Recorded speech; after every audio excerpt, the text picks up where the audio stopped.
Em tua presença nós estamos e mais uma vez suplicamos a tua graça, Pai, a tua ajuda, Deus, que o teu Espírito Santo, como cantávamos há pouco, dizendo: vem Espírito Santo neste lugar, vem sobre as nossas vidas, desce com o teu fogo. Pai, nós pedimos que o Espírito Santo de Deus esteja presente aqui para abrir o nosso entendimento, para entendermos a tua palavra, para vivificar, meu Deus, a tua palavra nos nossos corações, Pai, e assim seremos edificados, e assim vamos ouvir a tua voz e não a voz do homem, não o que pensa um homem, uma instituição, qualquer coisa parecida. Queremos ouvir a tua voz, por isso te pedimos, fala com cada um de nós, em nome de Jesus. Amém e glória a Deus. Aleluias. Lucas capítulo 15, versículo 17. Antes de eu fazer a leitura, deixa eu rapidamente, eu não vou recapitular o que eu já falei, porque eu já falei tanta coisa até aqui, né? Senão a gente nunca sai do lugar. Mas só contar a história para vocês da parábola. A Bíblia diz que um pai tinha 2 filhos, e o mais moço deles chegou ao pai e diz: pai, dai-me a parte da fazenda que me pertence. O pai foi e repartiu entre eles. O filho mais novo, não contente com isso, foi lá, vendeu tudo que tinha, eu acredito que deve ter vendido, porque a Bíblia diz que ele sai dali levando tudo que tinha, então provavelmente vendeu e vai para uma terra longínqua. E ali a Bíblia diz que ele gasta tudo que ele tem vivendo dissolutamente, vivendo de uma maneira sem nenhum freio moral.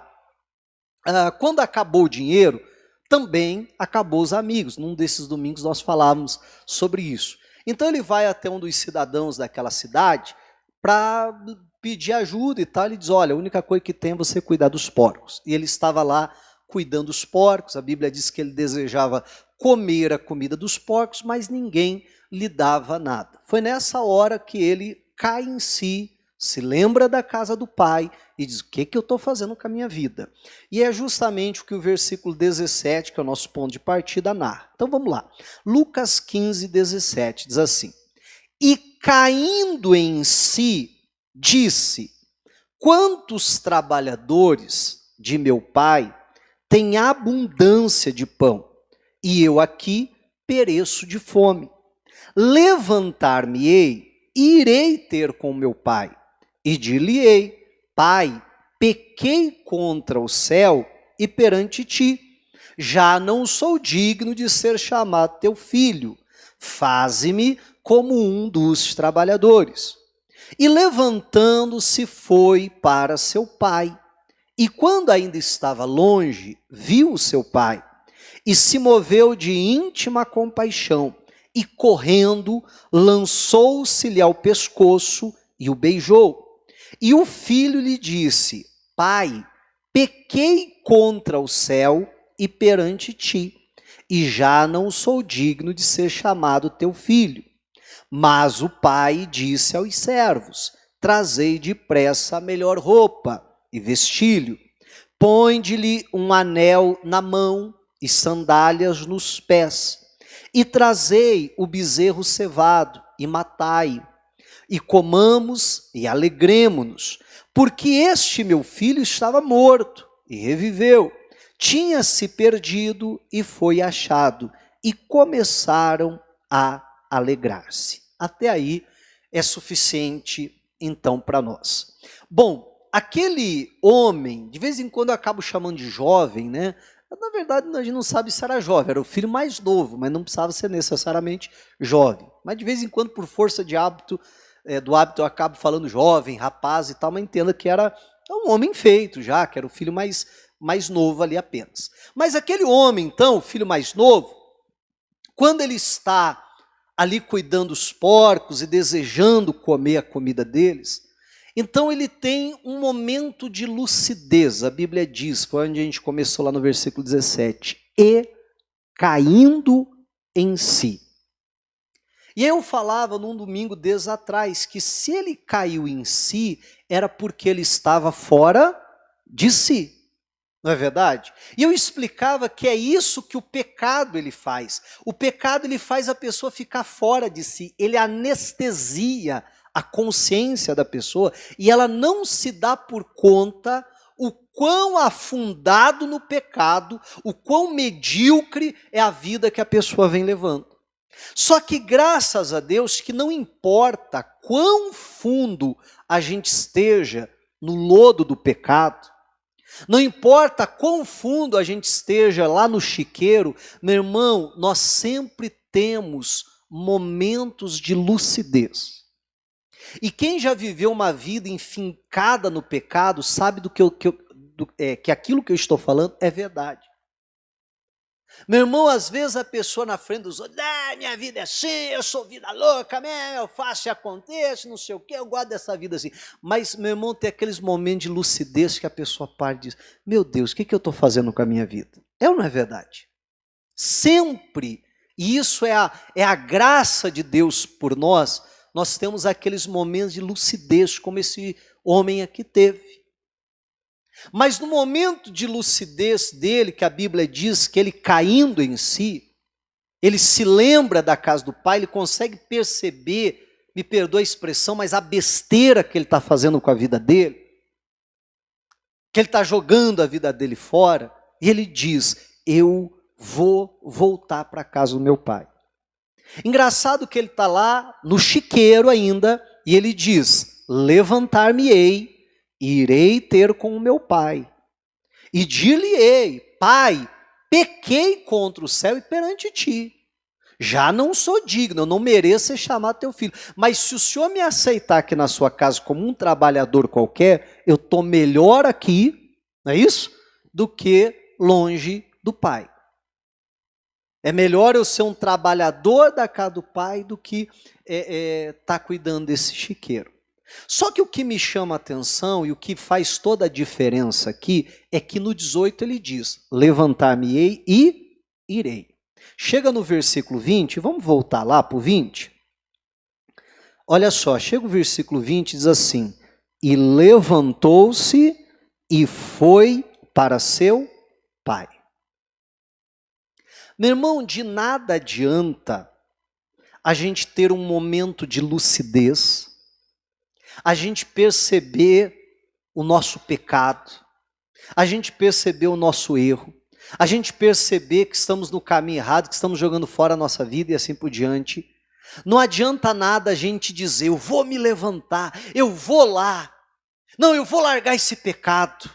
Não, eu vou dizer para a amante que olha que acabou, que a partir de hoje eu sou um homem fiel, eu sou uma mulher fiel. Não, olha, a partir de hoje tudo vai mudar. Não adianta nada a gente dizer isso se nós de fato não levantamos e fazemos. Se nós não levamos aquele arrependimento a efeito. Você está entendendo? E hoje eu quero falar de arrependimento e de perdão. Esse é até o título da mensagem. Arrependimento e perdão. Mas de nada adianta a gente dizer, ai, o que eu fiz, olha só, isso e aquilo, ter aquele momento de lucidez, se a gente não levanta e vai. Sabe aquela história da pessoa hoje ouve a palavra, chega na hora da oração, a pessoa até chora, oh Deus, me perdoa, não, Deus, segunda-feira, Pai, eu vou fazer a coisa certa. Sabe aqueles regimes que começam na segunda e terminam na terça? Não é assim? E tem muito cristão lidando com o pecado mais ou menos da mesma forma. Só que não adianta hoje aqui no culto eu chorar, eu dizer Deus me perdoa, se chegar na segunda-feira e eu não me levantar e ir ter com o Pai. Não sei se você está entendendo o que eu estou falando. De eu procurar aquela pessoa que eu pequei para pedir perdão, para me consertar. Eu preciso disso.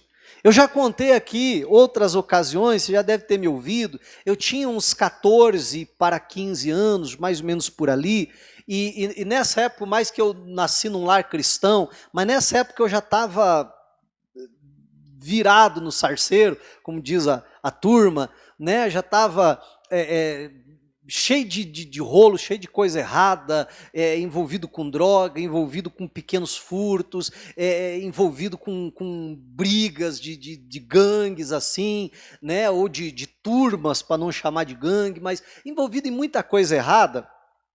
E o desviado é triste, a vida do desviado.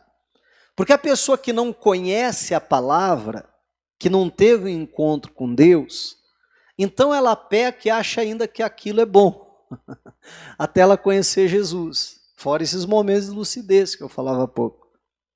Mas o desviado é pior, porque a consciência dele sempre está pesando contra ele. E aí, nessa época, eu tinha algumas... eu não sei dizer bem, né? Eu já ouvi algumas pessoas chamando isso de angústia da morte. Não sei se é isso ou não sei definir bem.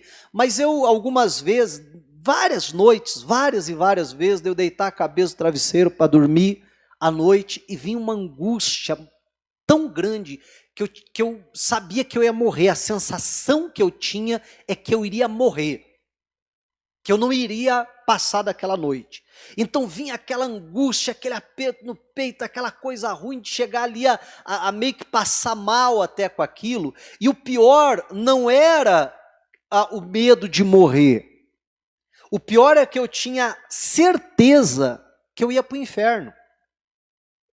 É diferente de você ter dúvida da tua salvação. Não, é pior, é quando você tem certeza que você vai para o inferno. Eu sabia que se eu morresse, eu ia para o inferno. Então aquela angústia era algo desesperador, porque não só eu tinha a impressão que eu iria morrer, mas que eu tinha certeza que se eu morresse, eu ia para o inferno. E aí, numa hora daquela, o que você começa a fazer? Né? Igual o filho pródigo lá, no chiqueiro, pelo menos a primeira parte. Oh, Senhor, pequei contra o céu perante ti. Deus, olha o que eu estou fazendo com a minha vida, me perdoe. Deus, não deixa eu morrer não, me dá uma segunda chance. Deus, o Senhor vai ver só, a partir de hoje eu vou mudar, eu vou ser diferente, não sei o que mais. Porque eu tive experiências com Deus. Há pouco nós cantávamos até, né? Espírito, Espírito, desce como fogo. Eu lembro de uma ocasião até que eu estava na igreja, estava cantando essa música, e eu me derramava em lágrimas ali, eu devia ter, sei lá, 7, 8 anos, e o pai sai correndo até ele. E quando o pai chega lá, o pai o abraça e o pai o beija. Antes de que dê tempo dele falar qualquer coisa, o pai já chega, abraça e beija ele. Perceba que ele está vendo que a situação está favorável a ele. Não está vendo? Óbvio, a atitude do pai ele já está percebendo. E ele não poderia mudar o discurso?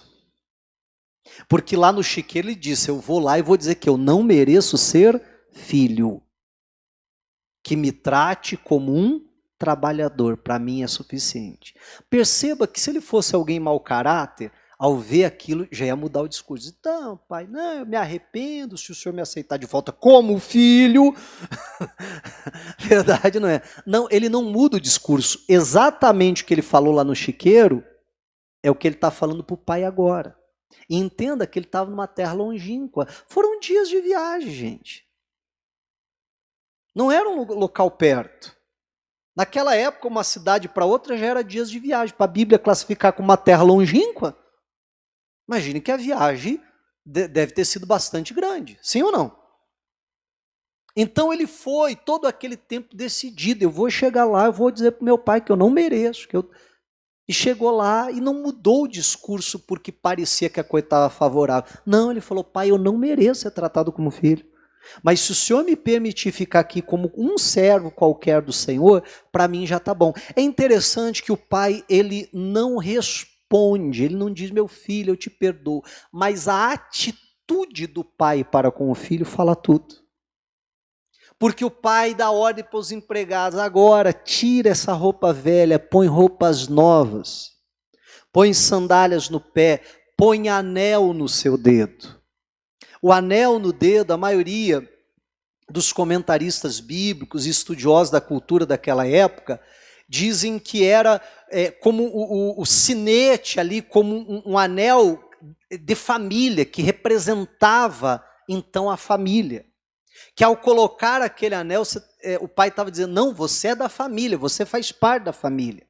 Lembre que, você já deve ter visto isso em filme e tal, até, que muitas famílias tinham um selo, né, muitas vezes até como anel, para selar ali as cartas e tal, pessoas geralmente bastante importantes, como me parece que o caso do pai aqui, e ele dá aquele anel. Não, esse anel que é o símbolo da família, que você pode falar pela família, responder pela família, você faz parte da família.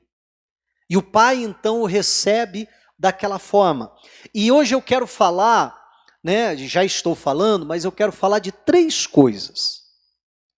3 pontos eu quero bater aqui centrais. O primeiro deles, eu estou falando até agora, a respeito do arrependimento. A gente precisa aprender a se arrepender, não sentir remorso, a ter o arrependimento verdadeiro, o arrependimento que produz transformação, que produz mudança. Não é só aquele que quando você está no chiqueiro, quando você está na situação mal, você diz, eu vou lá, eu vou dizer para o meu pai, mas é aquele que você leva a efeito.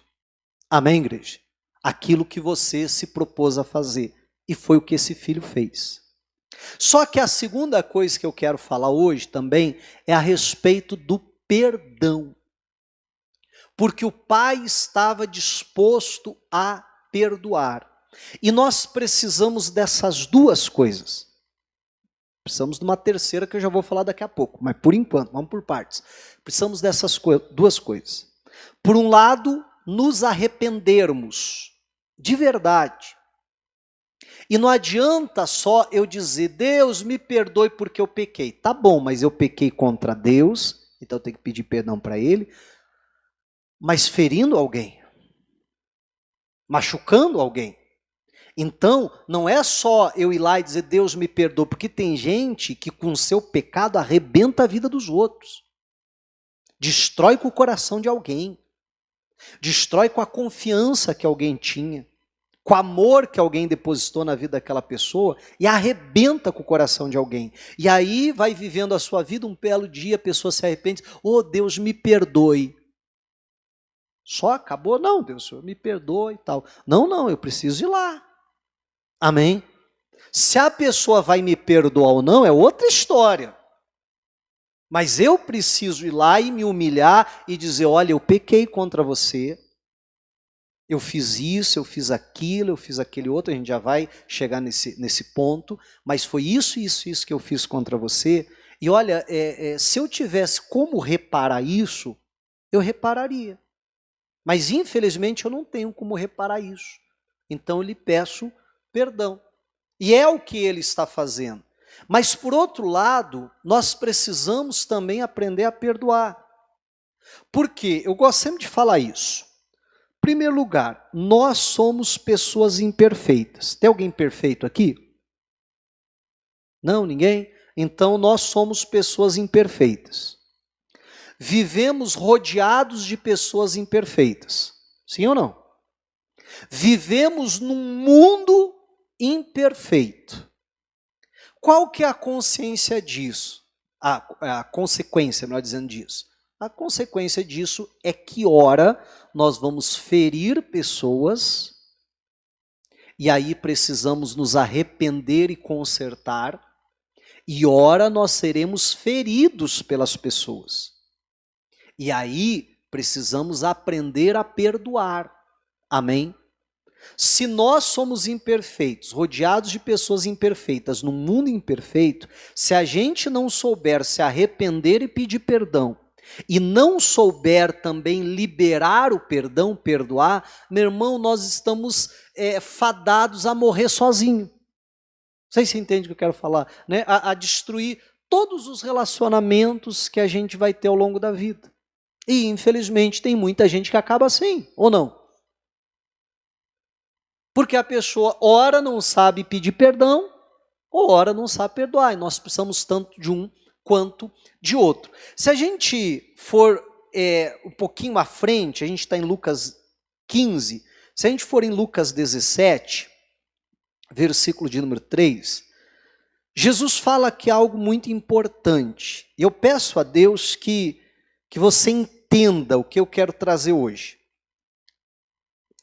Diz assim, ó, olhai por vós mesmos. Vamos devagar, vamos bem devagarzinho aqui.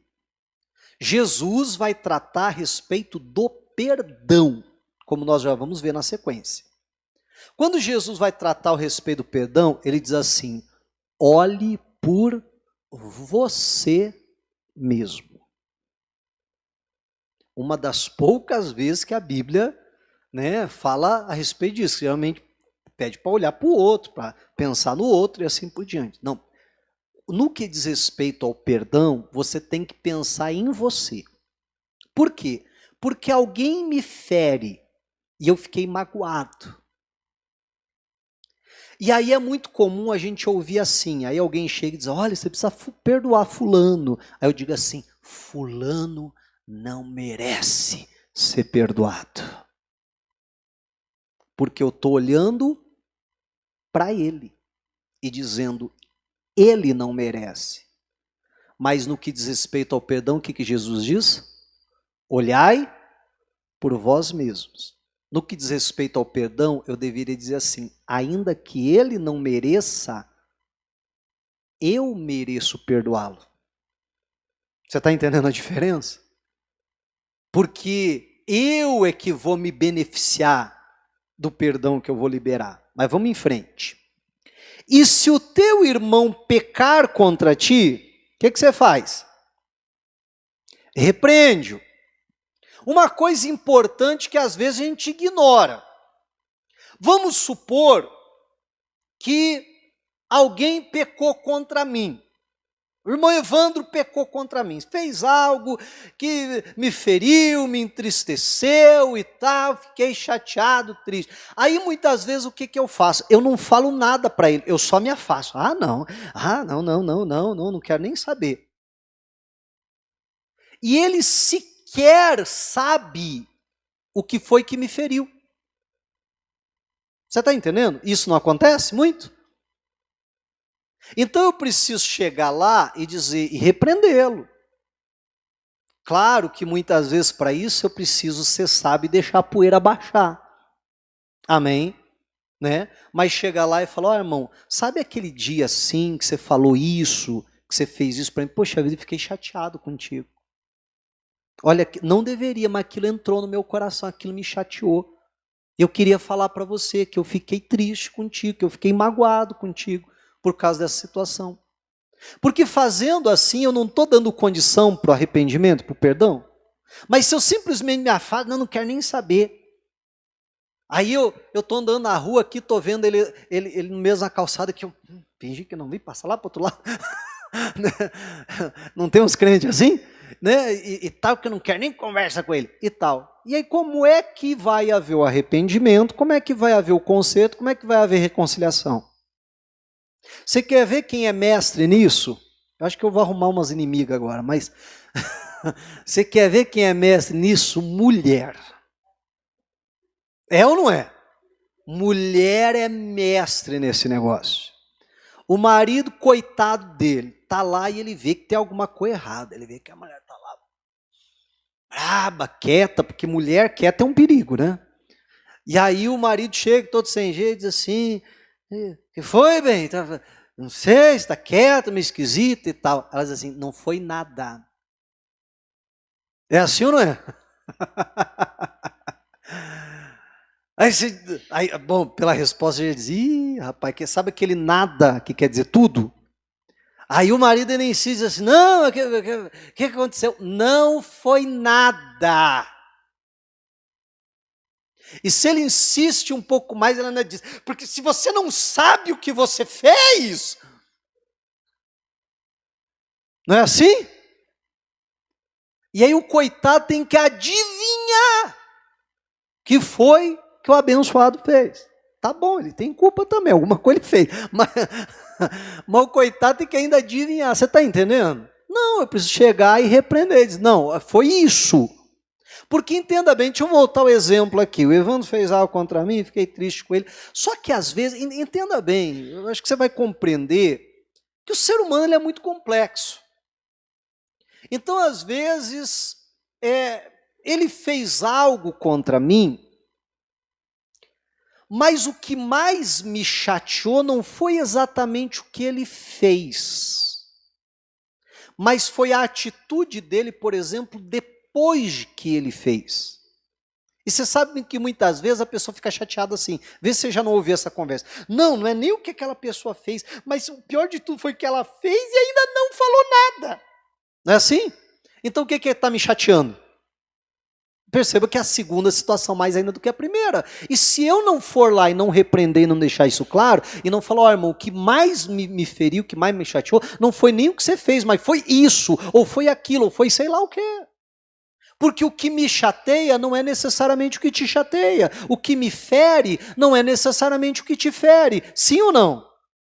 Então nós precisamos ir lá e falar, olha, é isso aqui, é a situação. Amém? Sabe quando você vai no médico, o médico pergunta, e aí você tem que dizer, olha, dói aqui. Não adianta só você dizer dói. Tá, mas onde que dói? Eu tenho que apontar, olha, o que me feriu foi aqui, foi aqui, foi aqui. Para que possa haver a oportunidade para que o outro se arrependa. Como eu disse, às vezes não vai ser possível, mas eu estou dando oportunidade. Continuando, se ele se arrepender, faça o quê? Perdoa-lhe. Aí vamos entender de maneira reversa. Se ele não se arrepender, e aí?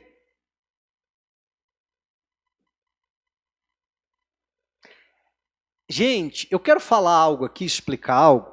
Se você entender e se servir para você, você abraça. Se você não entender, você finge que eu não falei, porque é melhor você não entender do que entender errado. Amém? Combinado? Se servir para você, você abraça. Se não servir, você joga fora. Eu entendo o seguinte: se ele não se arrepender, eu não perdoo. Vou ficar magoado, pastor. Calma, respira fundo, conta até 10, deixa eu explicar, depois você taca a pedra. Ou não. Amém? Eu entendo, e aí a gente precisa fazer uma distinção de dois tipos de perdão. O perdão no sentido aqui dentro, no sentido de eu não guardar raiva, de eu não guardar mágoa, de eu não guardar um ressentimento, e o perdão no sentido de reconciliação. Me parece que o texto está falando é o perdão sentido reconciliação. Eu não posso guardar mágoa, raiva, rancor. Nesse sentido, aqui dentro eu preciso perdoar. Amém? Vamos voltar para o exemplo. Eu chego lá no Evandro e digo, ó, irmão, você fez isso, eu fiquei muito triste, muito chateado. Ele diz, você ficou?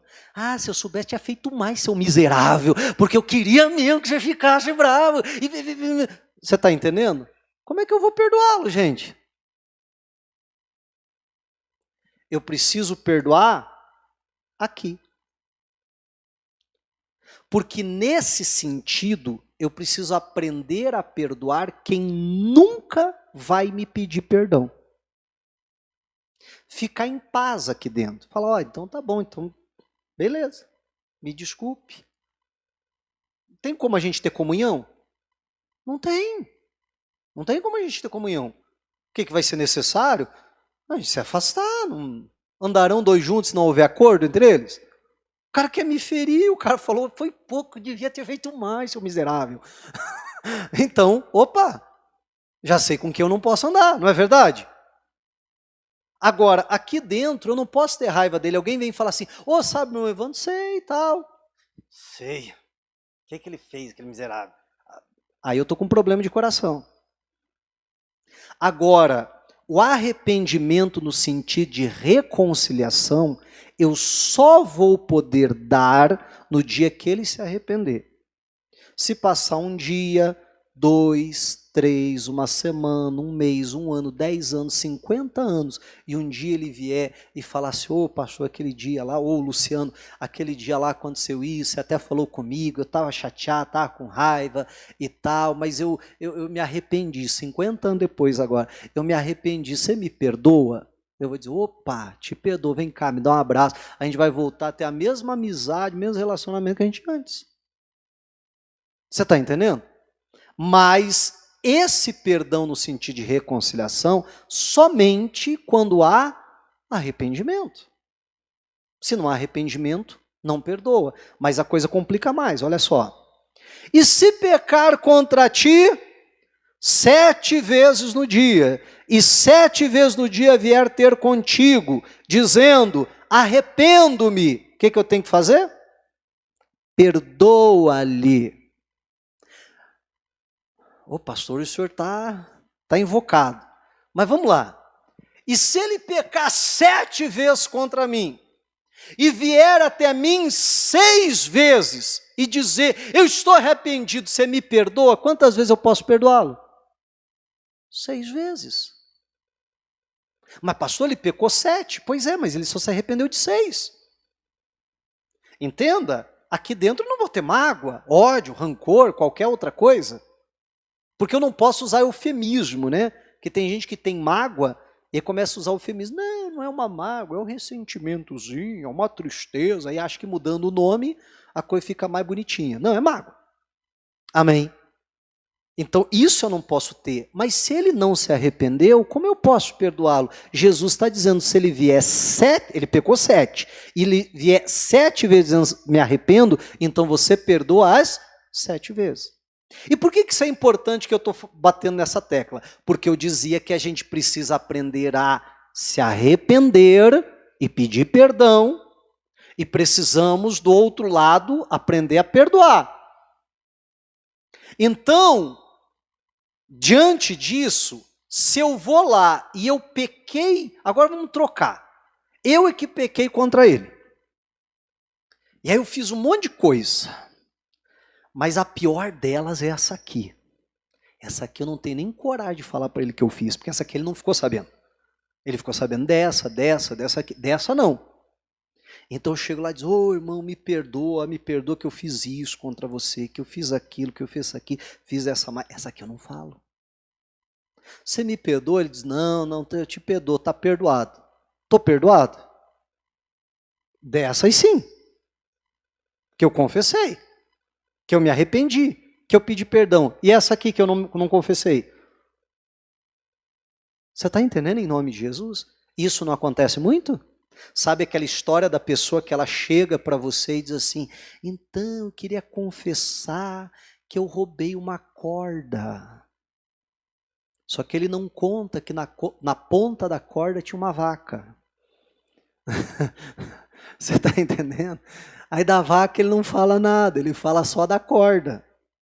E aí você diz, não, você roubou uma corda? Não, eu te perdoo e tal. Mas com relação à vaca? Não. Você está entendendo? Porque tem muita gente que quer dar um despertão. E aí a pessoa chega, sabe, para tentar dar uma amenizada na sua consciência, diz assim, não, mas eu pedi perdão para a pessoa. Tá bom, mas você confessou tudo que você fez? Você está entendendo? Porque se você não confessou tudo o que você fez, não chegou e disse, olha, isso, eu me arrependo de ter feito isso. Você me perdoa? Agora sim vai ter condição de ter perdão ou não, verdadeiro. Então é isso que faz com que os relacionamentos não sejam destruídos. E a gente precisa aprender a perdoar e precisa aprender a liberar perdão. Só que sabe o que é engraçado? Olha o que os discípulos falam para o Senhor. 5. Disseram-lhe então os apóstolos ao Senhor, o quê? Acrescenta-nos a fé. Engraçado que Jesus mandou eles irem por toda parte, pregando o evangelho. Eles pedem para acrescentar fé? Não. Jesus manda eles curar os doentes. Eles pedem para acrescentar fé? Não. Jesus pede para eles purificar os leprosos. Eles pedem para aumentar a fé? Não. Jesus pede para eles ressuscitar os mortos. Eles pedem para aumentar a fé? Não. Mas Jesus diz para eles, se o teu irmão pecar 7 vezes no dia contra você, se arrepende. Diz, não, agora a gente precisa de mais fé, Jesus. Acrescenta-nos a fé. Verdade ou não é? Olha que coisa séria. Mas perceba que uma outra coisa que a gente extrai daqui é que perdão também é uma questão de fé. Amém? De fé. Porque eu perdoar alguém que me feriu não é uma questão de fé? De acreditar que aquela pessoa pode e vai mudar, de acreditar que aquele relacionamento vale a pena ser restaurado, não é uma questão de fé. Amém? Mas o terceiro e último ponto que eu quero abordar aqui, eu falei que seriam 3.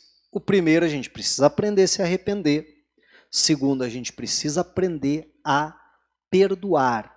Mas o terceiro, tão importante quanto os 2 primeiros, nós precisamos aprender a receber o perdão. Ou ainda, para quem sabe ficar mais fácil de você entender, a gente precisa aprender a se perdoar. Aquele filho que volta à casa do pai, ele diz: pai, eu não mereço ser tratado como filho. Eu não sou digno disso. Faze-me como um dos teus trabalhadores. E ele estava sendo sincero quando ele falou isso, como nós já abordamos há pouco. Mas o pai diz: não, ainda que você não mereça, não seja digno, eu quero te tratar como filho. Eu quero te colocar na posição que você ocupava antes. Porque isso é o perdão verdadeiro. E isso é o arrependimento verdadeiro. É quando aquele relacionamento volta a ser como se um nunca tivesse errado contra o outro.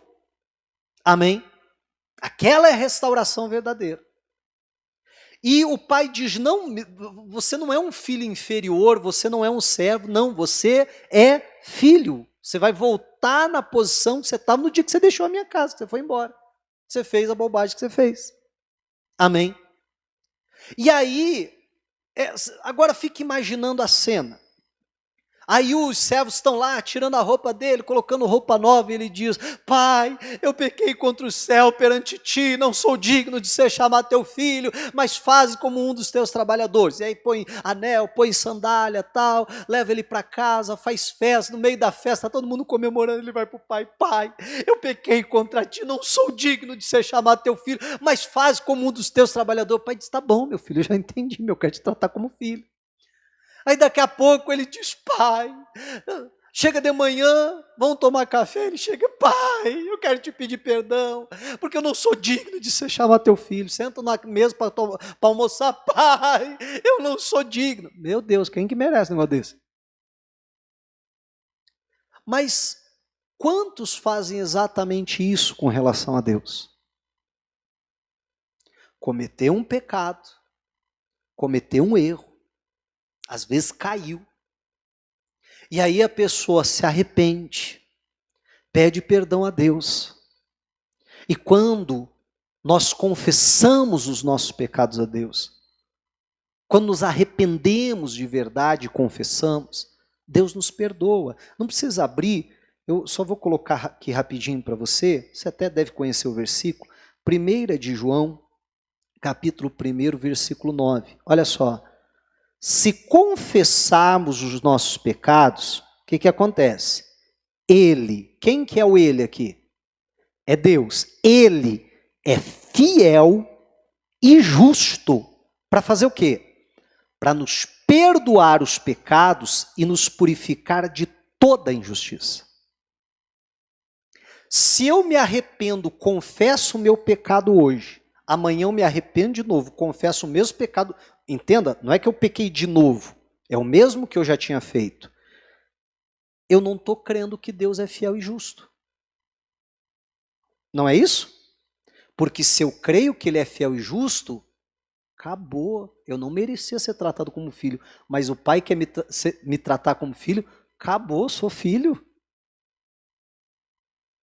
Entenda, ele não diz: não, tira essa roupa, tira esse anel, tira essa sandália, cadê a enxada, cadê o chiqueiro aí? Não, porque eu aprendi a cuidar de porcos, cadê? Eu vou cuidar dos porcos. Não, eu não sou filho, não sou filho, eu sou trabalhador. E tem muita gente agindo justamente assim, porque por mais que Deus perdoe, a Bíblia diz que Ele é fiel e justo para perdoar, a pessoa não se perdoa. E eu já vi muita gente chegando para mim e dizendo assim: pastor, olha, todo dia eu peço perdão a Deus por causa daquele pecado que eu cometi, pastor. Eu digo, quando? Há 10 anos atrás, pastor. E eu sou obrigado a perguntar, mas vem cá, mas você se arrependeu? Sim, pastor, estou tão arrependido. Mas você confessou, pediu perdão? Sim, pastor, todo dia eu peço perdão. Mas como assim todo dia? Que história é essa? Arrependimento e pedir perdão é uma vez só. Obviamente, se eu voltar a pecar, amém? Aí novamente eu preciso voltar a me arrepender, eu preciso voltar a pedir perdão. Mas eu ficar pedindo perdão sempre pelo mesmo pecado. Não, pastor, porque o meu pecado foi muito grande, pastor. E daí? Quando que está dizendo aqui na Bíblia, se o teu pecado for muito grande, então vai demorar mais para Deus ser fiel e justo para perdoar. Está escrito isso na Bíblia? Não, se o teu pecado for leve, ele perdoa assim de cara, na primeira vez. Se o teu pecado for mais pesado, ele leva mais tempo, aí tem que pedir mais perdão. Está escrito na Bíblia, gente? Mas às vezes a pessoa não consegue se perdoar e vive se martirizando. Ai, mas por que eu tomei aquela decisão? Ai, mas por que eu fiz isso? Poxa vida, por que eu fiz aquilo? Eu não podia ter feito aquele outro. Meu irmão, o que isso produz? A não ser lamento. Eu vou contar uma história para vocês, eu acho que eu já contei ela aqui, mas quando eu fazia parte da juventude, ainda bem que eu não falei quando eu era jovem, né? Mas quando eu fazia parte da juventude, que jovem ainda sou, aleluia! E, e quando eu fazia parte da juventude, uma certa ocasião, não é a história do Fusca, tá? Só para você saber, é parecida, mas não é. Mas teve um dos jovens da igreja que parou de frequentar a igreja. Aí para você ver como a juventude era ativa, né? E os jovens se reuniram para ir visitar esse jovem que saiu da igreja. Na verdade, soube até que ele estava no erro, no pecado e tal, e foi lá visitar, fulano, a gente veio aqui e tal, rapaz, eu caí em pecado, eu me desviei, me afastei, estou com vergonha até de voltar para a igreja, que bom que vocês vieram aqui, tal, aquela coisa toda. E aí, eu não estava junto, eu ouvi das pessoas que estavam. E aí, não, então vamos fazer uma oração por você, não, você precisa se arrepender, precisa voltar para a igreja, olha, Jesus te ama, aquela coisa toda e tal, não, vamos orar por você, vamos orar. Aí os jovens ficaram de pé assim e começaram a orar. Quando começaram a orar, o rapaz manifestou com um demônio. Tinha se desviado e tal, o demônio que agia na vida dele voltou ali, ele manifestou com o demônio. Dentre aqueles jovens, uma delas, que era também uma jovem, mas era obreira, e era uma moça de Deus. Eu conheci bem ela, conheci bem a história, tive um contato muito grande, tanto com aqueles jovens ali, quanto com essa obreira também. E a hora que manifestou o demônio, daqueles jovens, o único que era obreiro era ela. Aí todo mundo olhou para ela. Tipo assim, você é obreira, né? A gente não é, então se vira aí. A hora que todo mundo olhou para ela então estufou o peito assim e foi para cima do rapaz para expulsar o demônio que havia manifestado nele. A hora que ela estica a mão assim para colocar a mão na cabeça dele e repreender, a hora que ela faz menção assim, aquele espírito que estava no rapaz olha para ela e diz assim: você não, porque eu vi o que você fez com o teu namorado. Na mesma hora que ela foi assim, ela murchou. E aí os jovens ficaram assim, quem que a gente acode primeiro? Será que a gente acode ela? Será que acode o rapaz que está manifestado? E ficou todo mundo meio perdido. Aí alguém foi lá, expulsou o demônio lá que estava no rapaz. Você está vendo aí? Ó, você tem que ir para a igreja. Você está vendo o que o diabo está fazendo na tua vida? E tal. E o rapaz até voltou para a igreja. E foi uns 2, 3 lá para consolar então ela. Eu sei que num primeiro momento que você logo pensa assim, viu, ela estava no pecado, olha só.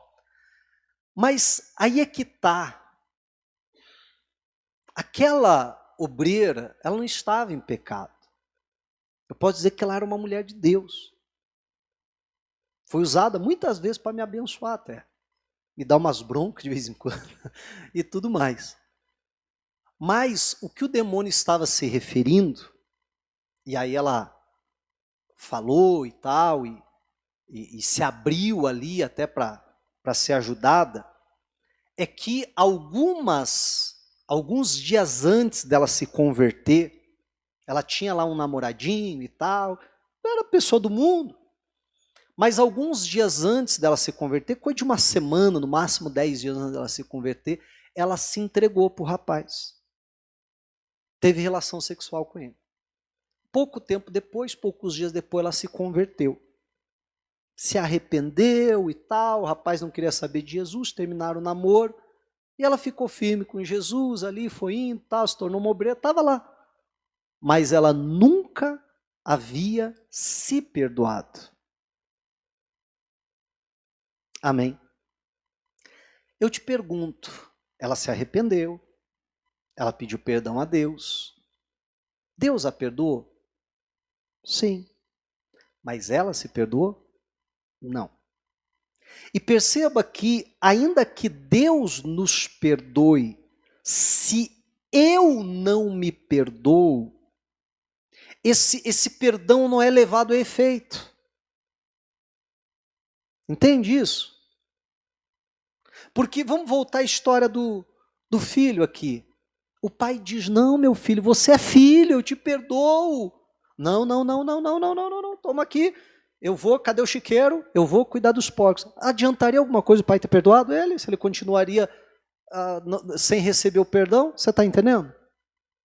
Então, nós precisamos aprender a nos arrepender. Nós precisamos aprender a perdoar as pessoas. Mas nós precisamos também aprender a receber o perdão. Eu não merecia, mas se o pai me perdoou, se o pai me trata como filho, acabou, sou filho. E sabe o que é interessante? É que esse filho mais novo, ele soube receber o perdão. Ele soube ser filho. Eu fico imaginando ele já dizendo: ó, vai que matar o bezerro cevado, ó, sabe que eu gosto do mal passado, hein? Ó, a Bíblia diz que quando o filho mais velho volta a música, ele que escolheu a música até, já estava sentado no sofá com a perna para cima, porque ele diz: eu não merecia, mas o pai quer que eu seja filho, acabou, sou filho. Você está entendendo em nome de Jesus? Agora, olha que interessante, a gente vai falar isso melhor semana que vem, mas esse filho mais novo sabia ser mais filho do que o mais velho. Amém? Sabia entender o que é ser filho mais até do que o filho mais velho que nunca saiu de casa. Porque ele soube receber o perdão, nós temos que saber receber o perdão. Aquela jovem, o que deveria ter feito era olhar. Porque entenda bem, naquele dia o demônio manifestado naquele rapaz apontou dentro na cara dela e falou: você não, porque eu sei, eu vi o que você fez com o teu namorado. Só que você acha que essa foi a primeira vez que esse demônio acusou ela? Não. Esse demônio vinha acusando ela há muito tempo. E tem muita gente que sabe o que é isso. A pessoa começa a orar, entra na presença de Deus, a hora que está gostoso ali na presença de Deus, está desfrutando. Aí vem aquele pensamento, diz assim: agora você é crente então, né? Agora você é de Deus. Aquela hora lá você não era, né? E a pessoa murcha, a presença de Deus, ó, some, porque vem aquela acusação. Você está entendendo? O que aquela obreira deveria ter feito era ter olhado na cara do demônio, se é que a gente pode dizer assim, e dizer: verdade, demônio. Você viu o que eu fiz, não viu? Para você ver como Deus é bom, Deus me perdoou, Deus me restaurou, e hoje eu tenho autoridade sobre você, e eu vou te ordenar em nome de Jesus, você vai sair. Amém, igreja? É assim que a gente precisa lidar com o perdão. O diabo vem esfregar uma imagem na tua cara do teu passado, de algo que você fez, que você já se arrependeu. Você tem que falar a verdade, diabo. Eu era isso aqui, ó, mas eu me arrependi e Deus me transformou. Isso aí que você está me mostrando, eu não vou me sentir culpado. Não, isso aí que você está me mostrando, eu vou me sentir ainda mais agradecido a Deus, pelo que ele fez na minha vida. Amém, igreja? E aí, você acha que ele vai te acusar de novo? Nunca mais. Amém, igreja? Então nós também precisamos aprender a nos perdoar, porque tem gente que é muito boa, tem um coração muito bom para perdoar os outros, mas não consegue se perdoar. Nós precisamos nos arrepender, aprender a pedir perdão, nós precisamos aprender a perdoar, mas nós precisamos também aprender a receber perdão, a se perdoar em nome de Jesus, seja o perdão das pessoas, ou seja até mesmo o perdão de Deus. Amém? Diga a glória a Deus e vamos aplaudir a Jesus.